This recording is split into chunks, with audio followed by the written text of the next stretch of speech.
هسه انت شنو موضوعك؟ شو تريد بالضبط؟ احنا خابرنا لك هسه الجنسيه، والجنسيه يقولون موضوعك من القضاء. هذه الجنسية. انت يا مواليد؟ 80. 80. نعم. وين قاعد؟ بالكفاح. بالكفاح. نعم. وش عجب ما عندك جنسيه؟ ما عندي من انا صغير، من يعني فصلت ابوي انفصل عن امي، بيبيتي ربتني. امي توفت، بيبيتي ربتني، ظلت عمري تقريبا زين هسه خابرنا ابو الاعلام مال الجنسيه. نعم. رائد عامر سالنا قال اريد بيان، انت قلت له ماكو بيان. نعم. مو صحيح؟ نعم. زين انت تقول هاي الجنسيه مال اختي مستنسخه. اي نعم. من يقول هاي اختك؟ وانا راسلتها مرتين يعني.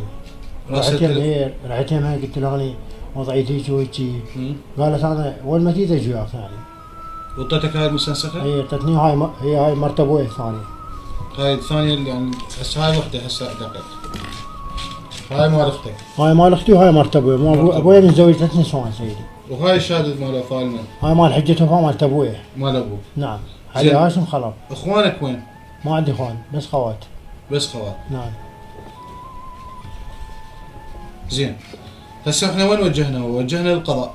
نعم. لازم تروح للسيد القاضي تقدم طلب. نعم. تقول له انا هيك وضعي، حكي عدل. نعم. وتطلب هاي اللي تقول اختي البنيه. نعم. تطلب انه شهادتها. نعم. شهاده الباقين. وان شاء الله الامور تصير افضل يعني. انا اشوف يعني بها مجال انه انت يعني بصراحه ما اعرف انت ليش قلت لي اريد اطلع للراي العام؟ شنو السبب؟ ليش قلت لي نصور الموضوع؟ عم يشوفون العالم. شو يشوفون؟ يعني بكتب يشوفون قضيتي يطلعوا لي جنسيه، مو باقي عنها شغله بدون لا جنسيه ولا شو اسمه ولا هاي. بس انا يعني الاكبر مني ولا اصغر مني جاي العالم جاي تتعين، يشوفون مراتب، يشوف له وظيفه. انا لا وظيفه لا راتب، باقي الجنسيه يوميه طابين مثل مبرزه مال الشرطه ماخذينه، باقي سنه سنتين وثلاثه طلعوني. كم مره انسجنت؟ تقريبا 3 مرات. قبل 2003 انسجنت؟ اي بزمن صدام انسجنت بمركز شرطه الكرامه، بقيت تقريبا 3 سنوات وشويه. 3 سنوات. نعم. بس شنو تهمتك؟ ما عندي جنسيه واخذوني المبرزه مال الشرطه. سلموني المركز الشرطه. شلون طلعوك؟ القاضي يعني اول ما صعد ظلت يوميا مطالعات، تصعد القاضي وصعدنا القاضي احكي له مشكلتي. القاضي مرتين تبدل. يعني مرتين تبدل القاضي، مره ثالثه صعدوا الادباره مالتي كبيره، قلت له سيد انا هيك مشكله. قال ليش باقي لحد الان؟ قلت زين ليش القاضي بذاك الوقت ما سوى لك هاي التفاصيل؟ ما سوى لي. ليش؟ ما اعرف. كنت بدار ايتام؟ لا ابد ما رايح دار؟ ما رايح. شلون ربيت؟ شو طفولتك وين؟ بقيت ببيتي. ببيتي او امي. كانت ساكنه منطقه القاسم فوق ابن الحله.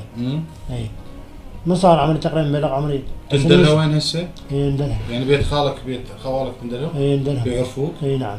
ليش ما ساعدوك؟ ما يقدر يساعدونا حتى ابسط شيء ذاك اليوم يعني قبل شهرين 3 قبل السنه مال الوباء. رحت للقاضي مال العظميه. ساعد القاضي اخذت الجنسيه مال اختي ومال مرت ابوي والحجه وفاه. قلت له اريد، قلت له يطلع جنسيه، انا ما عندي جنسيه من انا صغير لحد الان. قال لا لازم يجي واحد من اعمامك يثبت نسبك، يقول هذا مثلا ابن اخويا، ما يصير على الشهاده مال ابنيه. ما يصير لان هي اصغر من عندك يمكن. هي اصغر مني، هي مواليد 90. 89.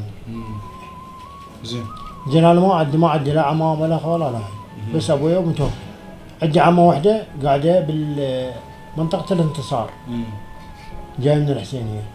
قالت 30 انا امشي وياك ما عندي مانع. جت ويا مرتين. احنا بصراحه هذه اولا هي مناشده لجهات ذاتي علاقه. مديريه الجنسيه بالوقت الحالي يعني ما عندك موضوع يا ملا. انت صرنا هسه بالاعلام مالتهم والناس متعاونين وياك، بالعكس هم تعاطفوا وياك. حتى ارقام التليفونات كتبت لك اياها انا. هذه ارقام التليفونات. نعم. هذا الرقم تتواصل وياه ويا شخص هو بالجنسيه العامه. نعم. وقال انا خطوه بخطوه راح ابقى. هسه اللي تحت شويه. نعم. فتحت مايك. نعم.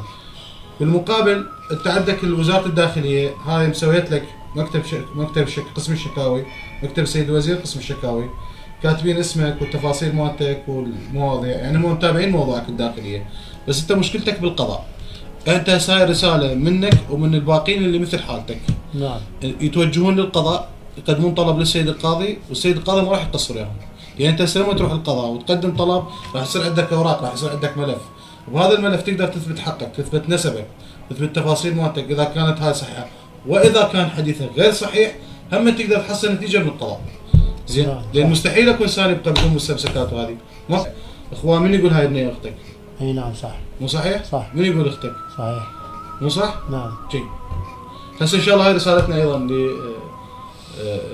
اولا اللي يمثل وضعه، انه بالامكان انه انتم وايد تراسلون، اكو اعداد دا يراسلونا بصراحه، بالامكان انه تتوجهون للقضاء وتقدمون شكوى بالقضاء او طلب للقضاء او دعوه او ما شابه، وتتحركون على هذا الموضوع حتى تحصلون اللي تريدوه جنسيه. اما اللي متعلقه قضاياهم مديريه الجنسيه تقدروا توجهون مديريه الجنسيه العامه، وبها قسم اسمه قسم العلاقات والاعلام، وهم ما يقصرون، اغلبهم مهنيين ويشتغلون شغل مضبوط ويقدرون يساعدوكم ويقدمون الخدمات لكم ان شاء الله، وان شاء الله ما يقصرون وياكم. وارجع واقول اللي ما عندكم بطاقات موحده جنسيه عراقيه وتفاصيل متعلقه بها وانتم عراقيين وتفاصيل حياتكم عشتوها هنا بهذا البلد، تقدرون تلجون القضاء، والقضاء بمجال انه تحركون به وتحصلون نتائج بهذا الموضوع.